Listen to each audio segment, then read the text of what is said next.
Hey there, welcome to Gaming Mad, folks. Let's get right to the market, all right? We got coffee. Coffee's up. Of course, coffee's up. Coffee keeps me up. I've had 7 cups. I haven't slept since Tuesday in June. All right, now we got tea. There's tea all over the place, folks. Everybody bought tea. Nobody wants it. We got to get rid of it. That's right. You know what to do with it. It's got to go. Now let's get to the stocks, folks. All right, up first we got Matt. I don't know what Matt's doing, folks, but he's getting kind of cocky. He's getting a little crazy. He's winning all the big competitions out there. We got to take this guy down, all right? No, I said down. All right, whatever. All right, up next we got Daniel. Daniel, I don't know what Daniel's doing. He's trying to make it big in the spice industry. He couldn't even sell oil to a pipeline company. This guy's a lame duck, all right? No, I said duck. Duck. Duck. Duck.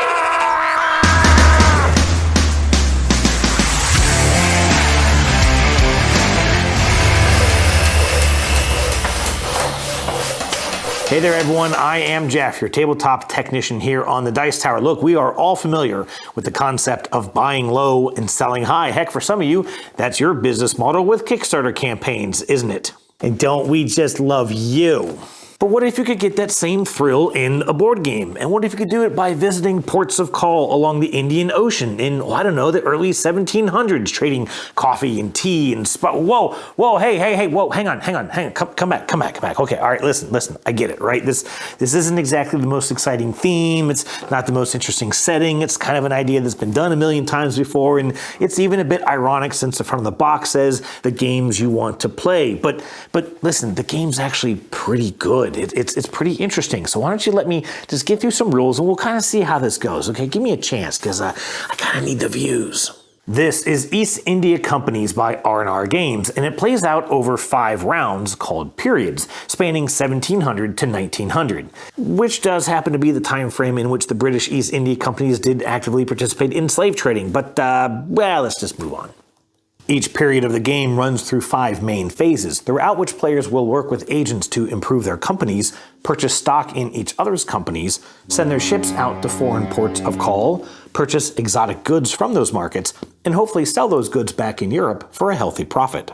And honestly, that's really it. It's not that difficult of a game to learn. Not nearly as difficult as R&R's previous title, Dampierre, but it works pretty well. It's a solid, approachable economy game. Now, I'm going to get into the rules a little bit more here, but if you're already kind of teetering as to whether or not this game is for you, why don't you go ahead and jump to here to get some of my general thoughts on the game. You can always come back to this part later. In the first phase of each period, players will visit these 5 agents with just 3 workers to bolster their companies for the challenges that lie ahead. I'm not going to dive into each of these actions as some will make more sense as I go through the phases, but in general, these agents will help you upgrade your port, buy new ships, secure free travel to distant markets, give you some advanced knowledge of the markets, and even help you improve your bottom dollar. All I'll mention for now, as this is one of the few slightly fiddly phases of the game, is that the first player to visit any action space can do so without any additional costs, but subsequent players to any space must pay 1 coin to each player already there. In addition, in the first period of the game, you can visit any agent on the board, but in all subsequent periods, your workers can only visit action spaces on that same agent or the 2 adjacent agents on the main board. I don't really know why this is a rule. I mean, each period of the game spans between 30 and 50 years, so it's almost like each one of your workers is the world's slothiest employee, needing several decades to walk across town and hash out some new deals. But it's also really not that big of an impact because you have just 5 agents to visit with 3 workers. There is also a central spot on the board you can send workers to, which provides no benefit in the current period, but lets that worker travel to any agent in the following period. It's a woefully weak action to take though, which is likely why I've never seen any player actually take it. Okay, up next is the stock market phase. In this phase, players can buy stock in any other player's company, even themselves, which I'll admit kind of surprised me the first time I saw it happen. To buy stock, you'll simply pay the cost based on the player's location on this track. Take one of their stock tokens, then move that player's marker 1 spot up the track. Now, I also found this kind of funny. The rulebook explains selling shares under the Phase B section, but concludes by pointing out that you cannot sell stock during this phase. So why is this mentioned as part of the Phase B rules? I don't know, but whatever. You can sell as many shares as you want on any one of your turns outside of this phase. You'll get the current market value for all shares that you sold, then you'll move the requisite marker for each player whose stock you sold 1 space down for each share sold. She sells seashells by the seashore. Nailed it. Oh, if any player visited the top action slot of the captain back in Phase A, they'll become the first player in initiative in Phase B. If you were the second player to visit the captain for that benefit, you'll be the second player in turn order, and so on. Okay, Phase C is where things start to really heat up. First, if no one visited these spots on the investor or governor agents, then you'll draw one card randomly for each market in the game based on the current round, indicated by these stars. If a player did visit either of those agents, then they will get to choose the card for that appropriate market, giving them insider information for the rest of that period. Any subsequent player who visited those agents will get the peek at the card chosen. Then, once cards are placed face down at the top of each market board, players will gather up their ships and prepare to set sail. Now, a quick word on ships. These come in a variety of speeds and cargo capacities. They're also organized by round and can be purchased back in Phase A from either the investor or the ship owner, but only choosing ships from the current or previous periods of the game, paying the cost shown at the bottom of each ship.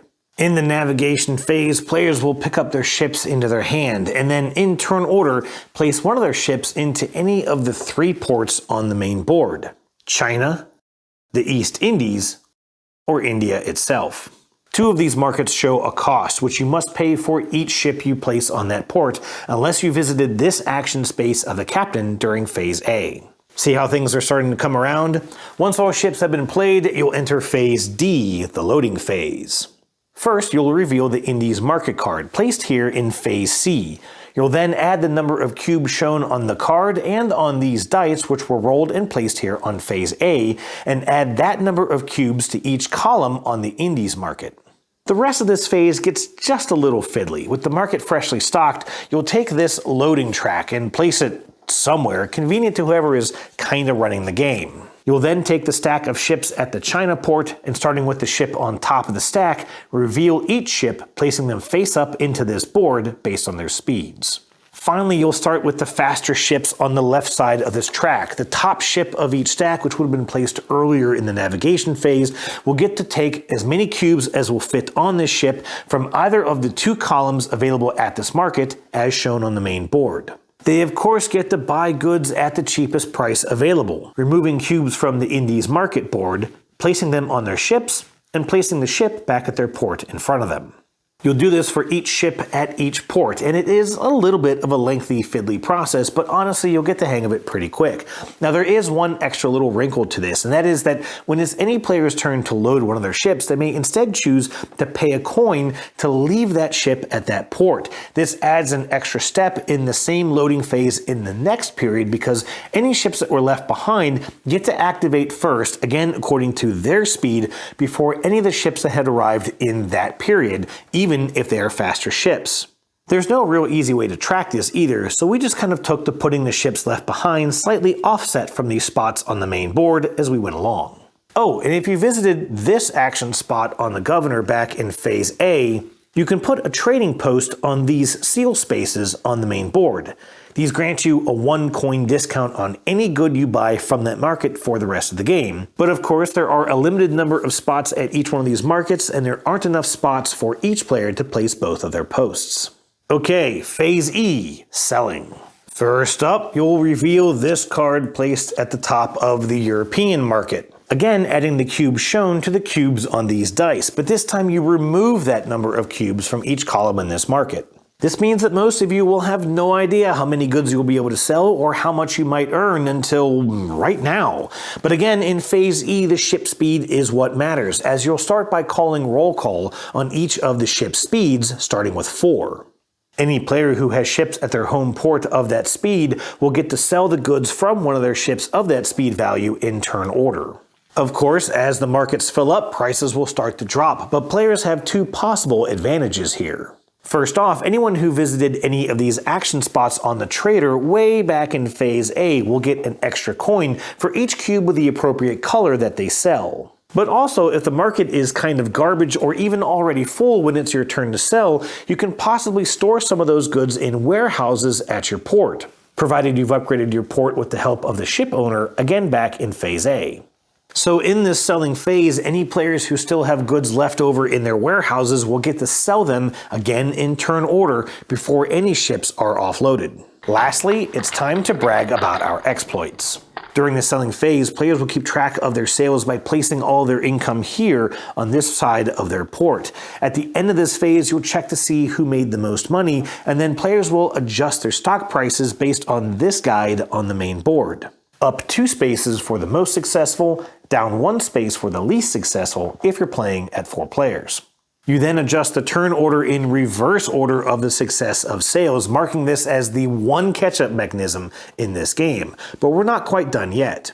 Players will track the money they make each period using this track on their port. Without getting into the specifics on the rules, you'll move up or down this track based on whether you sold more or less than you did in the last period. And your token on the stock market track moves the same direction, the same number of spaces as the marker on this track. The last thing you'll do, of course, is pay dividends on your shares. Oh yeah, you didn't think your friends were going to wait until endgame to see the fruits of their investments, did you? The numbers in red above each range of the stock market spaces indicates how much money you have to pay each player for each one of your shares they control. That's basically it. You'll repeat most of this through each of the 5 periods, with the only exception being that you cannot sell shares of stock after phase A of the last period. This kind of prevents you from tanking an opponent's business right at the end of the game. After the 5th and final phase, you simply count up all your money, plus the value of all the shares you currently control. Fattest wallet wins. Okay, you still with me? Honestly, even at this point in writing my script, I was starting to wonder whether or not I was digging a little too deep into the rules. But give me just a moment here to share some of my personal thoughts on this game. Number one, I will admit that this is not really my type of game. I've just never really been interested in those economic stock market trading games. I'd rather be building dinosaur parks or establishing new civilizations in outer space. I'm also just not that experienced with these types of games. I mentioned earlier that in one of our playthroughs, one of the players bought shares in their own company, and I instinctively reached for the rulebook while muttering, "I'm not entirely sure you can do that." Of course you can, or at least the rulebook doesn't say that you can't, but the notion of someone doing that just kind of blew my mind. I'll also admit that I've played this game several times and have never come anywhere close to winning this thing. Even when I played my wife, she completely clobbered me at this game, and I had already played it a couple of times. None of that's to say that this is bad. In fact, I actually kind of like it. The game is very solid, 90% of the mechanisms make sense, and it's a pretty tense experience, especially when you're buying goods in the Indies without really having any idea how much success you may have when you get back home to Europe. The stock market aspect is incredibly deep as well, as you can gamble on the successes of your fellow players. In my first playthrough of this, I immediately started buying shares of my friend sitting across from me simply because I knew that he was a smart gamer, and I still believe that the reason our scores were so tight at the end of that game was because I was riding on the coattails of his success. I'm not sure that there's a ton of replayability here, but that kind of leads me to my next topic. That this is almost more of a gateway game. A lot of the players that I played this with do prefer those heavier economic games, and most of them at least initially describe this as a lighter version of those games. That's not a bad thing at all, of course. This could be kind of the introductory experience to that genre, but how many times you'll need to provide that introductory experience is a question you'll need to ask yourselves. I will mention that I did kind of skim over a third layer of tactics here, and that is this initiative or turn order track. For example, a player could store some high-value goods in their port warehouses during the 4th period, intentionally reducing their total sales for that round. This would put them towards the top of the initiative track in the 5th and final round, giving them first crack at the agents, where they could slip a few bucks to the captain to keep themselves as the first player, which would let them sell those stored goods at the highest possible price. And that's possibly even before they manipulate the market if the other players give them that chance. Mind you, I've never attempted this. Heck, I only thought about it in the process of preparing this review. But this is definitely a game that rewards that type of forward planning, of sort of reading between the lines and seeing this as a little bit more than just buying low and selling high. I will also add that despite those heavier gamers calling this a lighter game, a number of them have continued to discuss this game and that playthrough in the weeks since.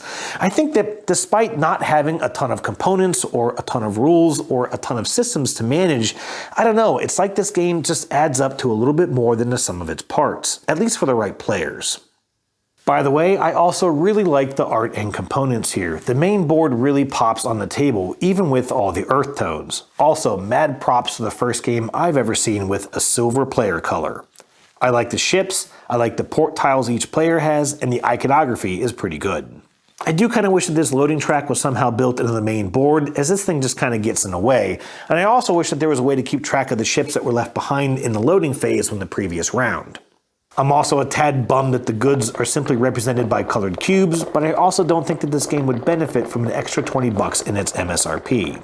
Lastly, there is the topic as to whether or not the British East India Company deserves to be immortalized in board game form, of which there's already one locked topic of such conversation out on Board Game Geek. I'm not going to go into this personally, but you don't have to do much in the way of research to learn that this conglomeration of businesses existed solely for the purpose of profit, and it did not care about the economic or humanitarian damage it left in its wake. Of course, I will also point out that I'm equally knowledgeable in all things economy and global markets as I am in world history. When was the War of 1812? No idea. So what do I know? Well, I know that the game of East India Companies might be a bit of a black sheep in terms of theme, and I suspect that that moniker of games you want to play comes with perhaps a bit of a Jedi wave, but it's surprisingly easy to learn, it's surprisingly cunning and tactical, and well, it definitely surprised me. Cheers.